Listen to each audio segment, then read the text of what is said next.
Yeah, Brittany, that's right. With the Portland Public Schools and the teachers union still at odds over an agreement here, Governor Kotek said today she expects the two sides to practically live with each other for the next 48 hours in order to sort this all out.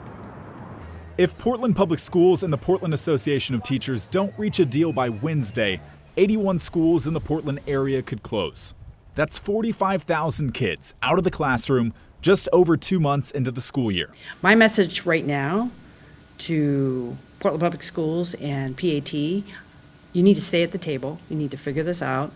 Going out on strike is not in the best interest of students or families, and I hope you're spending every moment between now and your self-imposed deadline to figure this out. Oregon Governor Tina Kotek answered questions about the potential strike on Monday.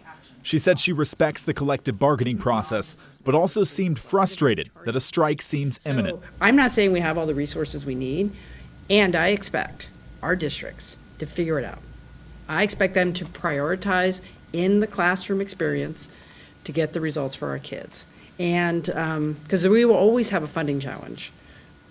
That is not unusual. About 4,000 teachers affiliated with the Portland Association of Teachers are prepared to strike, according to the association. The union and the district have been in talks since the teachers' last contract expired in June. If a strike happens, it would be the first in the district's history. Portland Public Schools previously said meeting the teachers' demands on pay and smaller class sizes would cost the district $200 million, something Kotek acknowledged. I think it would be irresponsible for the Portland Public Schools to commit to an agreement that will create a gigantic cliff at the end of the biennium.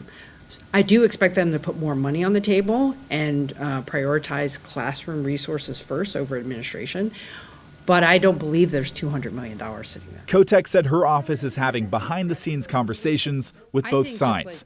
When asked about state intervention on funding, she said that's a topic for a future legislative session. I'm asking everyone to stretch with the resources they have to meet the goals that we all share.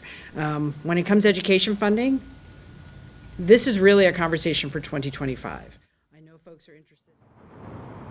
Kotek mentioned that Student Success Act dollars continue to trend upwards, giving districts more funding and resources, but her general tone remained these two sides better do everything they can to avoid a strike this week. Brittany. All right, thanks for that update, Evan.